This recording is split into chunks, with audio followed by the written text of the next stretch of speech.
Student debt cancellation, $500,000, $1 million. It'll be discharged, forgiven.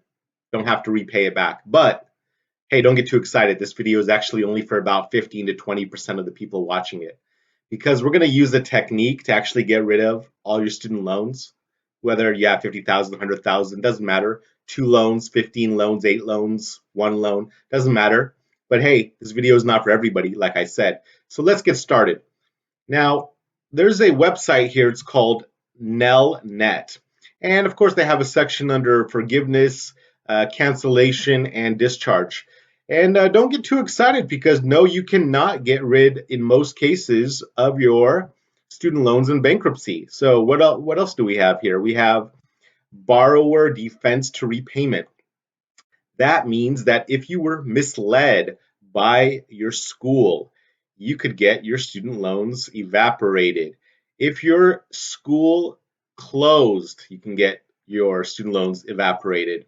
And of course, if you are dead, you can get your student loans discharged, destroyed, evaporated. Here's a false certification discharge. If your school falsely certified your eligibility to receive a loan, you might be eligible for a discharge of your direct loans. Interesting, right? Now, we also have public service loan forgiveness. Okay, but look at this. You actually have to make 10 years worth of payments while employed full-time by a public service employer. It's too much work. Repay it for 10 years and then you'll get your loan forgived? Sure. No, thank you. Then we have teacher loan forgiveness, but it's only up to $17,500. Very, very low. What if you went to a nice school? Or what if you just had to take additional loans out? $17,500 is just not going to cut it. What else do we have? I'm going to skip this one. We have unpaid refund discharge. You might be eligible for discharge of your federal student loans if you withdrew from school and your school didn't make a required return of loan funds to the loan servicer. Now let's go to the one that we're going to talk to in this video. Total and permanent disability discharge. Wait a second, you're saying. I'm not permanently disabled. I'm not totally disabled. I'm not disabled. Okay, fine, I understand that. Now, what is considered a disability? Let's think about that for a second.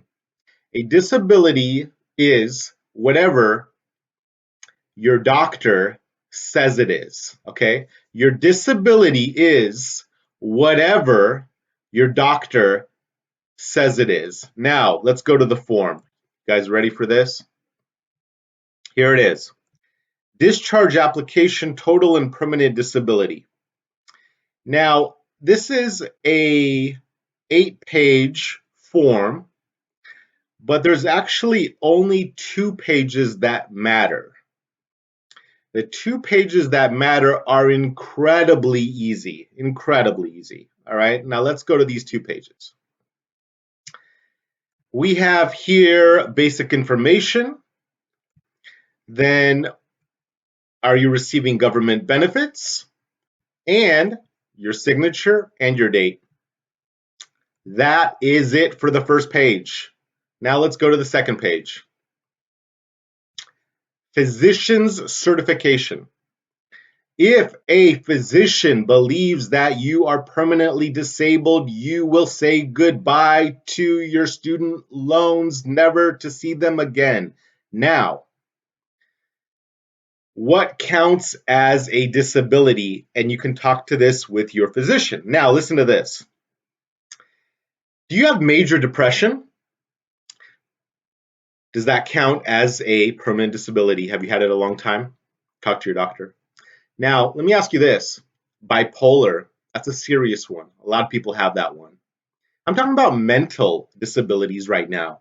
I'm not talking about people who are obviously in a wheelchair, can't move their limbs, can't move their legs, arms, body parts. I'm not talking about that kind of disability.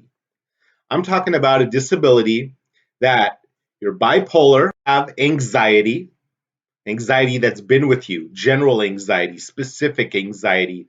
It's so severe now that it's a disorder, and your doctor feels that you can't recover from it. It's permanent. Bipolar, major depression, anxiety, other mental disorders. Now let's look at the form.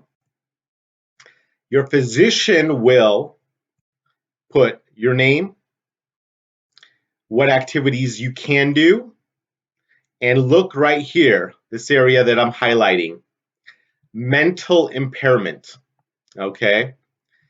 Then your physician will fill out sections 6 through 11, sign it, and date it. That is it. 2 pages. 2 pages. Now, what's the process like, okay? You're going to send this in by mail. You're going to do a certified mailing. You're going to do a return receipt. They allow you to fax in the form. You will not be faxing in the form, because if you fax in the form, they are going to tell you that they cannot read the fax. Now, from the point that your physician certifies that you are permanently disabled, you have 90 days, and that's it, in order to submit it to them. If you don't get it to them within 90 days, clock restarts. Next, they have 6 months to review it.